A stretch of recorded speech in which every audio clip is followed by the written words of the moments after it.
Everyone, welcome to back my channel pharmacy education CR7 में।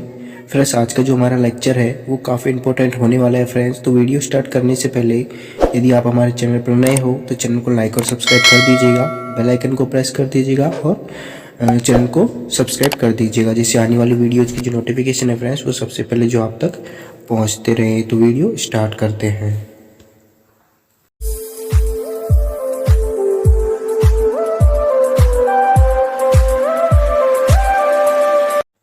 तो friends, आज का जो हमारा लेक्चर है वो है केमिकल इनकम्पैटिबिलिटीज़ क्या होती है फ्रेंड्स। ठीक है फ्रेंड्स, तो इसके जो पिछले लेक्चर्स थे उसमें हमने फिजिकल इनकम्पैटिबिलिटी, थेरापेटिक इनकम्पैटिबिलिटीज़ के बारे में हमने बात की थी। और आज का जो हमारा लेक्चर नंबर 3 है जिसमें हम बात करेंगे हमारी केमिकल इनकम्पैटिबिलिटीज़ क्या होती है फ्रेंड्स। ये आपका लेक्चर नंबर 4 यूनिट 4 का जो टॉपिक है चैप्टर नंबर 11। तो हम सबसे पहले हम बात करें हमारी केमिकल इनकम्पैटिबिलिटीज़ क्या होती है फ्रेंड्स। तो इसमें क्या करते हैं फ्रेंड्स, आपकी जो ड्रग्स है उसकी क्या होती है, केमिकल प्रॉपर्टीज में चेंज होगी। कैसे होगी केमिकल प्रॉपर्टी चेंज? मान लीजिए आपकी कोई दो ड्रग्स है इंग्रेडिएंट की, वो क्या कर रही हैं, केमिकल रिएक्शन कर रही हैं। ठीक है, तो वहाँ पर जब केमिकल रिएक्शन कॉज करेगी तो कुछ ना कुछ प्रोडक्ट तो बनेगा। तो यहाँ पर जो प्रोडक्ट बनता है वो हार्मफुल बनता है, यानी कि पेशेंट के लिए क्या होता है, सुटेबल नहीं होता है। तो ठीक है, तो इस प्रकार की जो इनकम्पैटिबिलिटी होती है वो क्या करती है, केमिकल इनकम्पैटिबिलिटी कहलाती है। यानी कि केमिकल रिएक्शन के कारण जो इनकम्पैटिबिलिटीज प्रोड्यूस होगी फ्रेंड्स वो आपकी क्या कहलाएगी, केमिकल इनकम्पैटिबिलिटीज कहलाएगी। ठीक है फ्रेंड्स, एक बार हम डेफिनेशन के बारे में भी हम देख लेते हैं। तो इसमें क्या कहते हैं, when chemical reaction between two or more ingredient of a prescription which lead to change in chemical property of the pharmaceutical dosage form and a harmful product may be formed, and this type of incompatibility are known as chemical incompatibility। तो इसमें simply है कि आपने physical इनकम्पैटिबिलिटीज में क्या देखा था कि वहाँ पर जो ड्रग्स थी उसकी फिजिकल प्रॉपर्टी चेंज हो रही थी, यानी उसके ऑर्डर था, उसकी विस्कोसिटी थी, मॉर्फोलॉजी थी, उसका कलर था, टेस्ट था, चेंज देखने को मिल रहा था। तो आपने वहाँ पर पता लगा दिया था कि ये जो हमारी इनकम्पैटिबिलिटी है वो फिजिकल इनकम्पैटिबिलिटी है। लेकिन यहाँ पर हम कैसे पता लगाएंगे आपकी केमिकल इनकम्पैटिबिलिटी है? तो यहाँ पर जो आपके इंग्रेडिएंट है फ्रेंड्स वो क्या करेंगे, केमिकल रिएक्शन करेंगे और केमिकल रिएक्शन से क्या करेंगे, हार्मफुल प्रोडक्ट का फॉर्मेशन करेंगे। ठीक है फ्रेंड्स, तो इस प्रकार की जो इनकम्पैटिबिलिटी है वो केमिकल इनकम्पैटिबिलिटी होती है। ठीक है फ्रेंड्स, तो इस प्रकार की इनकम्पैटिबिलिटी जो आपकी प्रोड्यूस होती है, कब प्रोड्यूस होती है, जब आपके इंग्रेडिएंट होते हैं फ्रेंड्स वो क्या करते हैं, ऑक्सीडेशन एंड रिडक्शन करेंगे। यानी कि जो आपके ड्रग्स है, इंग्रेडिएंट है प्रिस्क्रिप्शन के अंदर, वो क्या करती है, ऑक्सीडेशन एंड रिडक्शन करती है। तो आपको जो है केमिकल इनकम्पैटिबिलिटी देखने को मिलती है। ठीक है फ्रेंड्स, अगर आपकी ड्रग एसिड बेस हाइड्रोलाइसिस करेंगी तब भी आपको इनकम्पैटिबिलिटी देखने को मिलेगी। आपके पीएच अगर ड्रग्स का चेंज हो रहा है तब भी आपको इनकम्पैटिबिलिटी देखने को मिलेगी। यदि आपकी कॉम्प्लेक्स फॉर्मेशन हो रही है केमिकल रिएक्शन के दौरान तब भी जो आपकी इनकम्पैटिबिलिटी फ्रेंड्स देखने को मिलेगी। अब सबसे इम्पोर्टेंट बात यह है फ्रेंड्स कि आपकी फिजिकल इनकम्पैटिबिलिटी आ रही है, थेरापेटिक इनकम्पैटिबिलिटी प्रोड्यूस हो रही है, आपकी केमिकल इनकम्पैटिबिलिटी प्रोड्यूस हो रही है। तो आप पता कैसे लगाओगे कि आपकी ये केमिकल इनकम्पैटिबिलिटी है? तो इसमें हम क्या करेंगे फ्रेंड्स, हम जब केमिकल रिएक्शंस करते हैं तो वहाँ पर क्या कुछ रिजल्ट हमें देखने को मिलते हैं। अब वो रिजल्ट क्या होते हैं, तो वहाँ पर जो आपको प्रिसिपिटेशन देखने को मिलता है।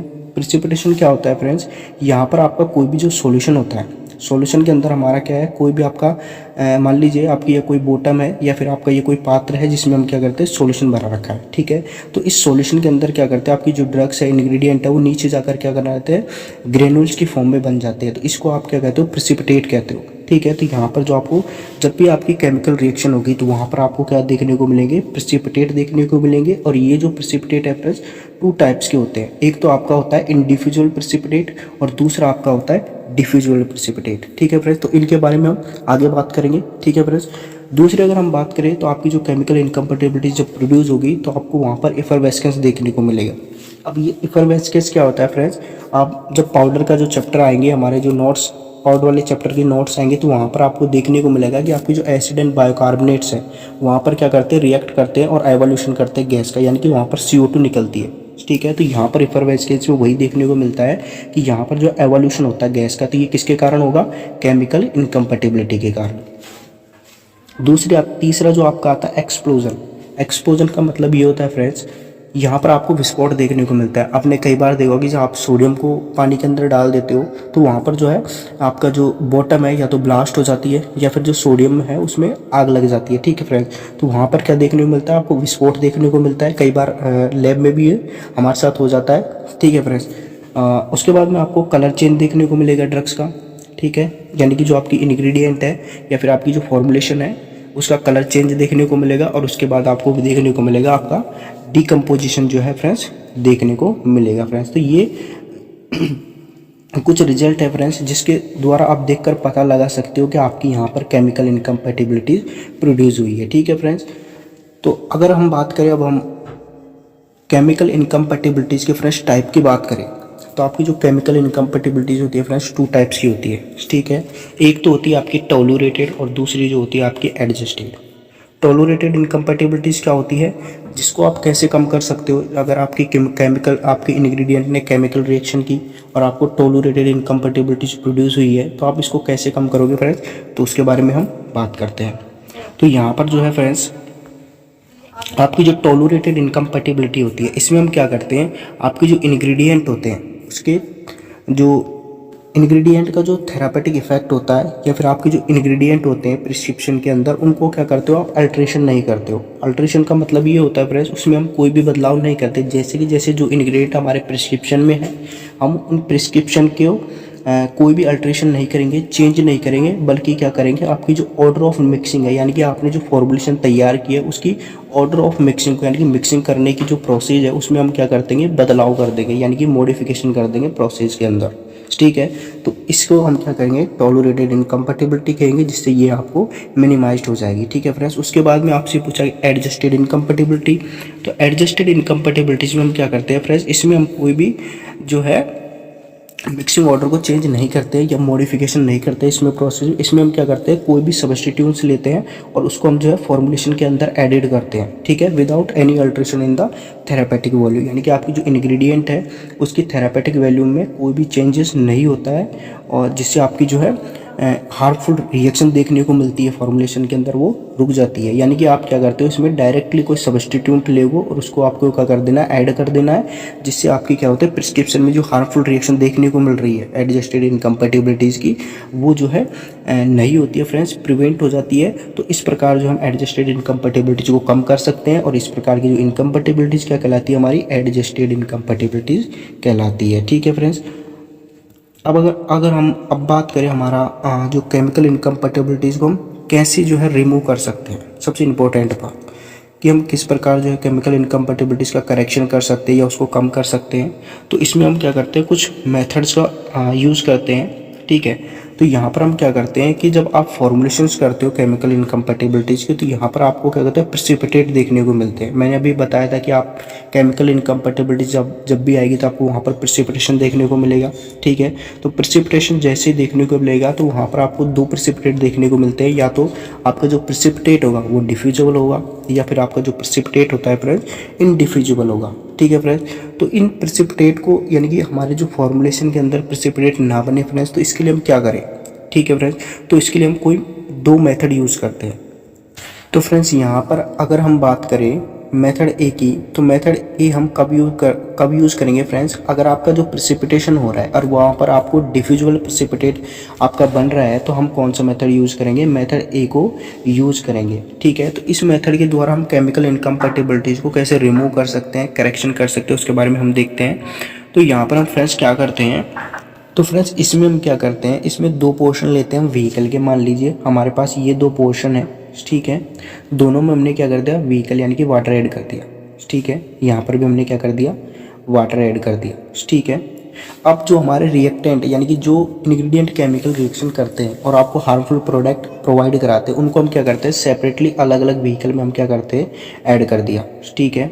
अब इन दोनों को हम क्या करते हैं, मिक्सिंग कर लेते हैं, दोनों को अलग अलग मिक्सिंग कर लेते हैं, और दोनों को अब क्या करते हैं, हम एक दूसरे के साथ मिक्सिंग करते हैं, ठीक है। इन दोनों को हमने क्या कर दिया, एक दूसरे के साथ मिक्सिंग कर दिया कांस्टेंट स्टायरिंग के साथ, ठीक है।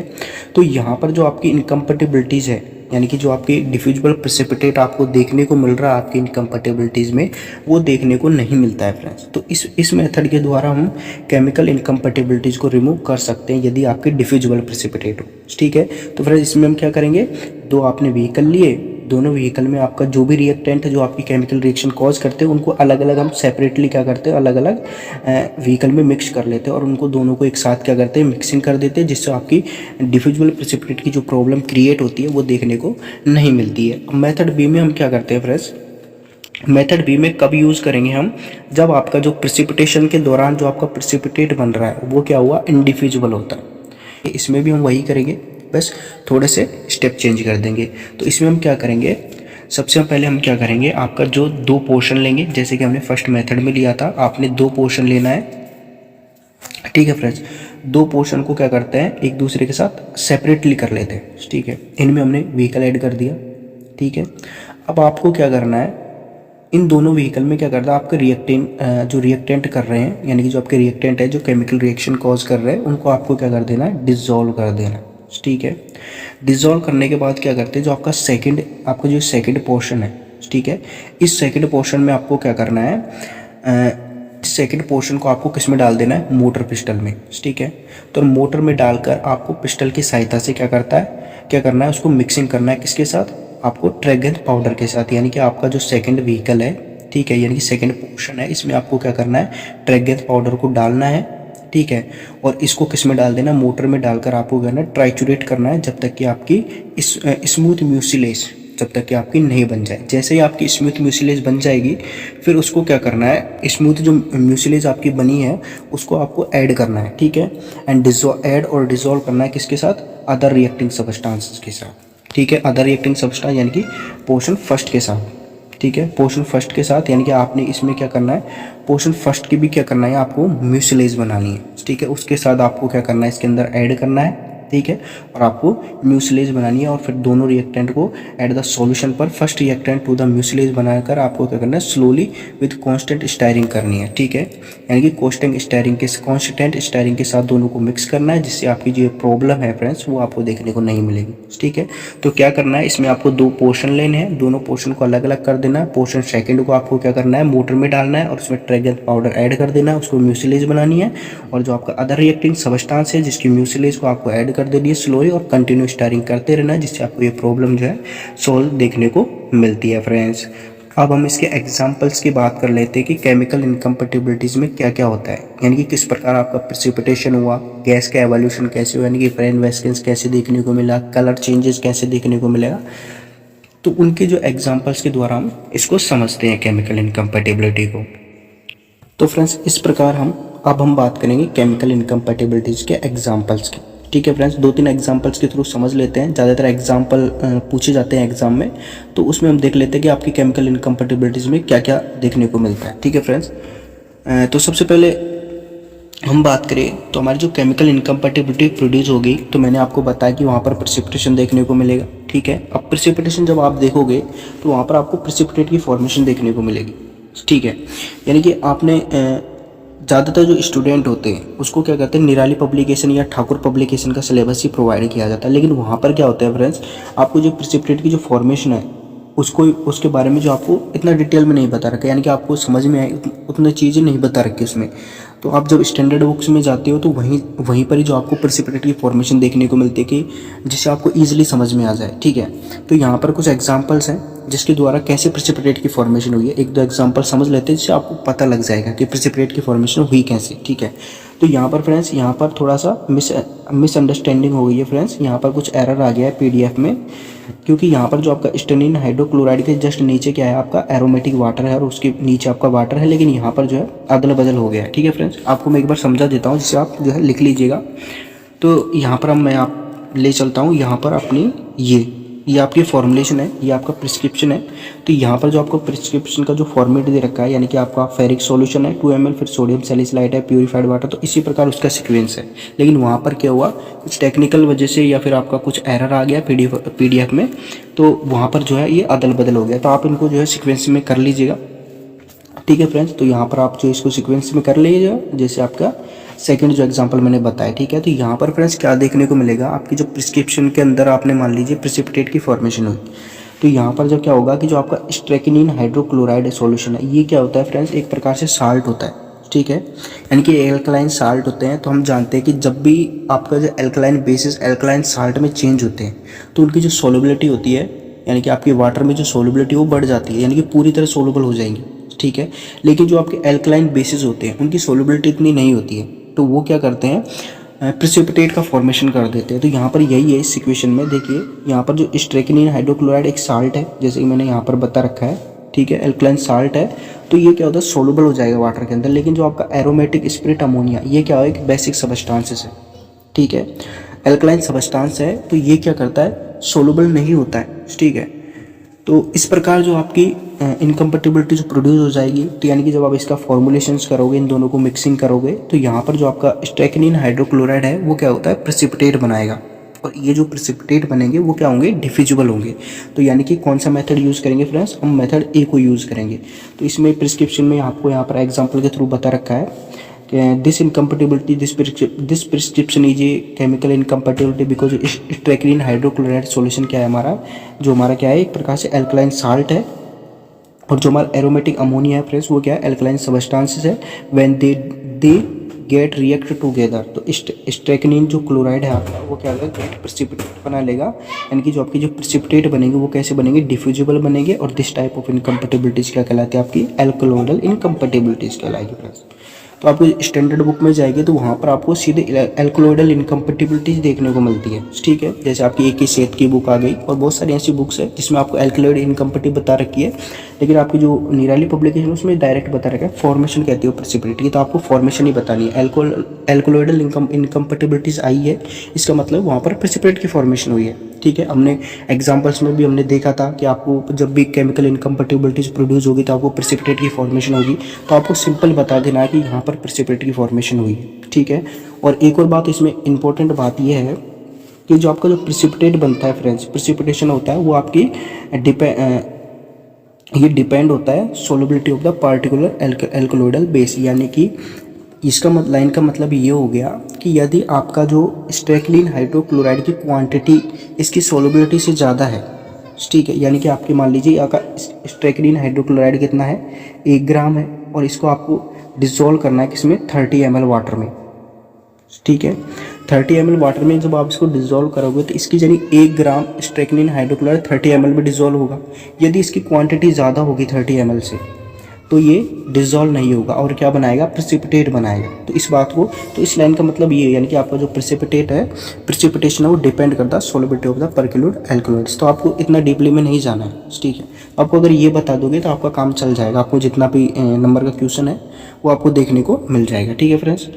अब हम सेकंड एग्जांपल की बात कर लेते हैं, उसमें भी आपको क्या देखने को मिल रही है, प्रेसिपिटेट की फॉर्मेशन देखने को मिल रही है। तो यहाँ पर एग्जांपल सेकंड है, ठीक है फ्रेंड्स।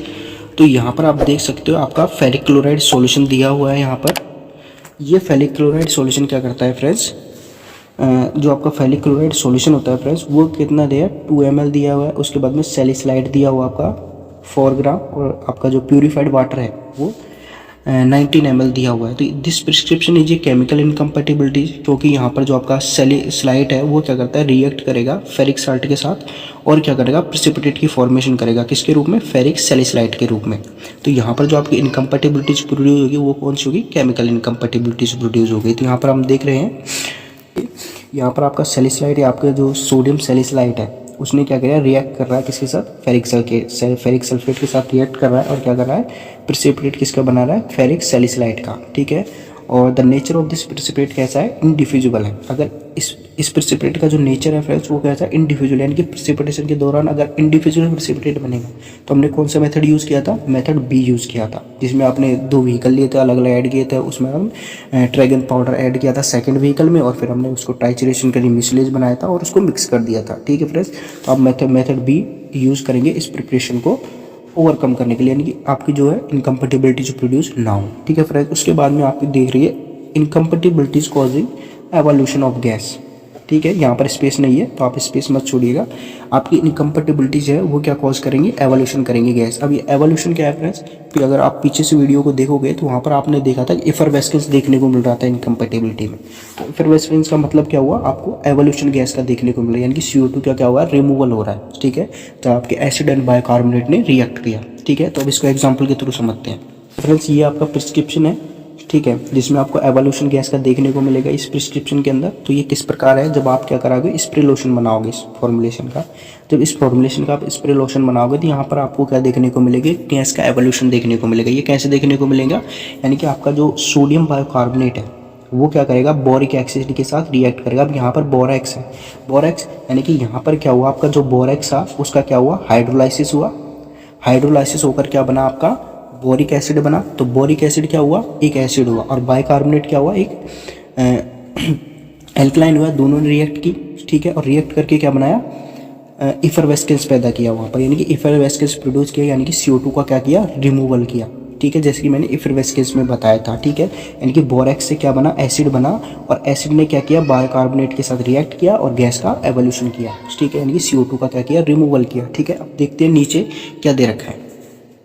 तो फ्रेंड्स यहाँ पर आपने देखा कि आपने यहाँ पर स्प्रे लोशन बनाया, तो दिस प्रिस्क्रिप्शन इज ये केमिकल इनकम्पेटिबिलिटी है, बिकॉज यहाँ पर जो आपका बोरिक एसिड है from the hydrolysis of borax, यानी कि हाइड्रोलाइसिस किया बोरेक्स का और उससे आपका क्या बना, बोरिक एसिड बना। बोरिक एसिड ने किसके साथ रिएक्ट किया, ग्लिसरॉल के साथ, रिएक्ट विद ग्लिसरॉल एंड क्या प्रोड्यूस की, mono glyceryl boric acid which liberated carbon di CO2 from the bicarbonate, यानी कि आपके जो बोरिक एसिड है उसने किसके साथ रिएक्ट की, ग्लिसरॉल के साथ रिएक्ट की, और क्या क्या क्या क्या प्रोड्यूस किया फ्रेंड्स, CO2 को प्रोड्यूस किया, किससे, बायोकार्बोनेट, यानी कि बायोकार्बोनेट से रिएक्ट किसको कर रहा है, CO2 को प्रोड्यूस कर रहा है। तो यहाँ पर आपको देखने को मिला इफरवेस्केंस देखने को मिला।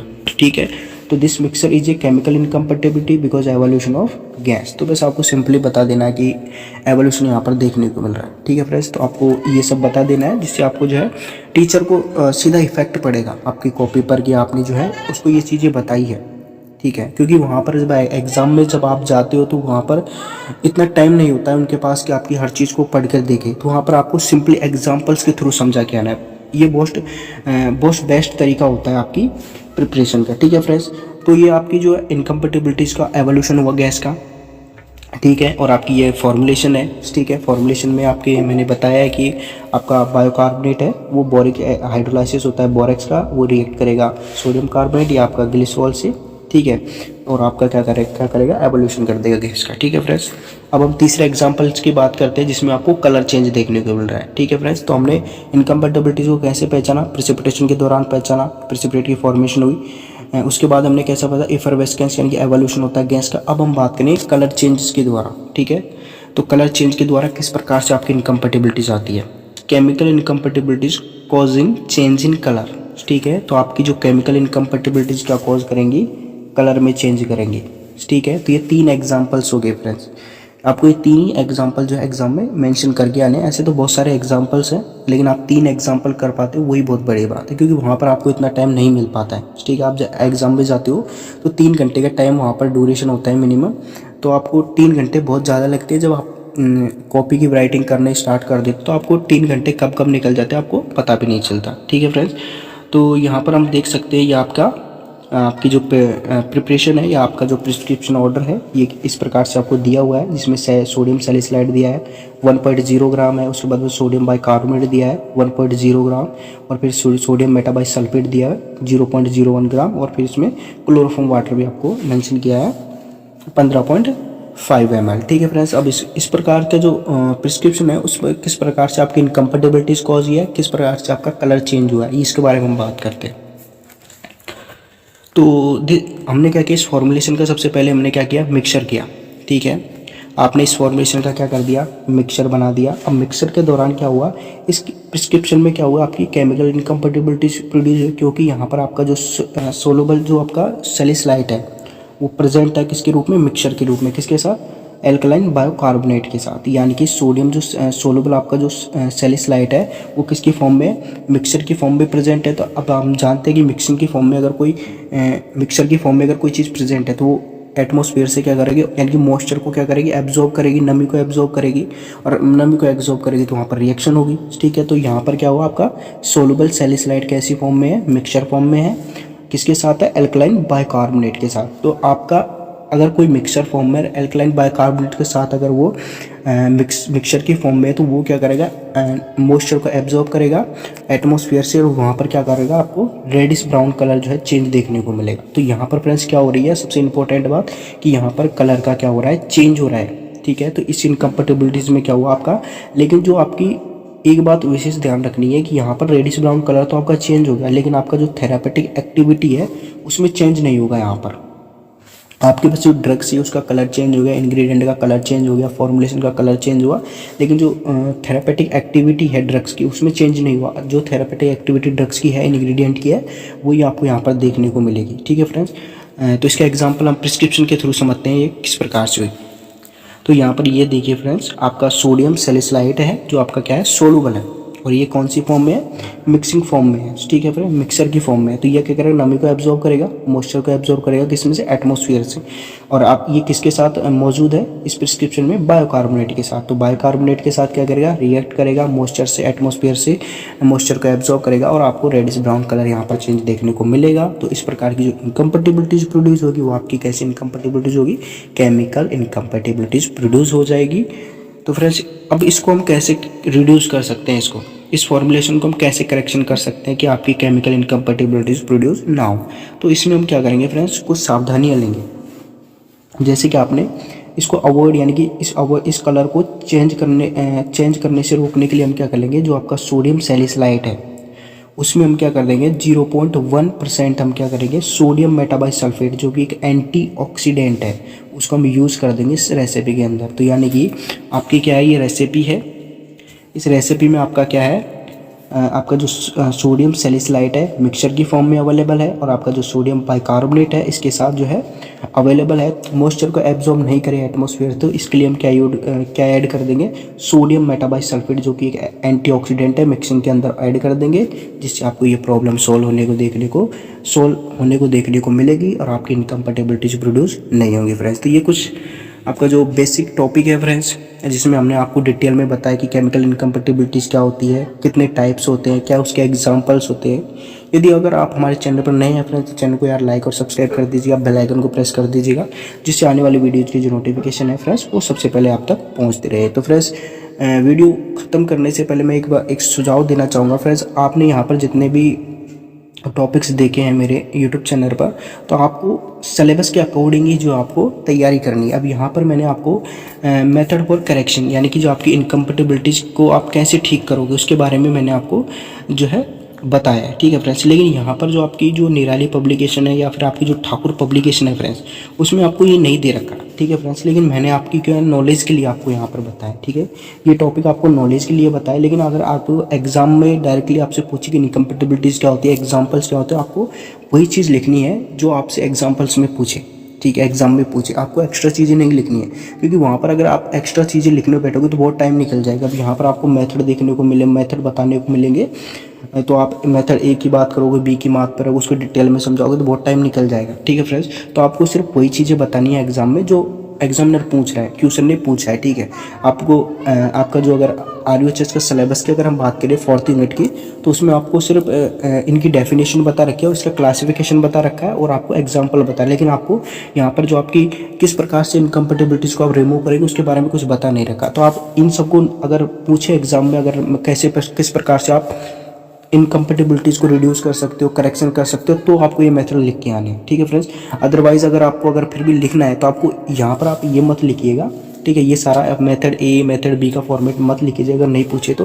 बस आप डिटेल में क्या बता दीजिएगा यहाँ पर जो आपके एग्जाम्पल्स हैं। तो एग्जाम्पल्स में मैंने आपको बताया कि आपका अगर डिफ्यूजल प्रेसिपिटेट है तो मेथड ए यूज़ करेंगे, डिफ्यूजल प्रेसिपिटेट नहीं है तो आप मेथड बी यूज़ करेंगे। जैसे कि एग्जाम्पल में मैंने बताया, सेकंड एग्जाम्पल में यहाँ पर मैंने बताया था आपको, ये देखिए यहाँ पर जो आपका एग्जाम्पल्स में मैंने बताया चाहे रेमेडी, तो आप इस प्रकार से फिर भी आप कर सकते हो वहाँ पर। ठीक है, तो आप इस प्रकार से लिख के, अगर अदरवाइज़ अगर आप लिखना भी चाहो करेक्शन किस प्रकार से करेंगे केमिकल इनकम्पेटिबिलिटीज़ का, तो आप लिख सकते हैं। ठीक है, नहीं आपको इसकी कोई ज़रूरत है नहीं। ठीक है, आपको उतना ही आंसर देना है जितना क्वेश्चन ने पूछा है। ठीक है, वहाँ पर आपको इतने आंसर नहीं मिलेंगे, मतलब इतना टाइम नहीं मिलेगा। तो आप देख लीजिए एक बार, और अगर आप हमारे चैनल पर नए हैं फ्रेंड्स, चैनल को लाइक और सब्सक्राइब कर दीजिएगा, बेल आइकन को प्रेस कर दीजिएगा।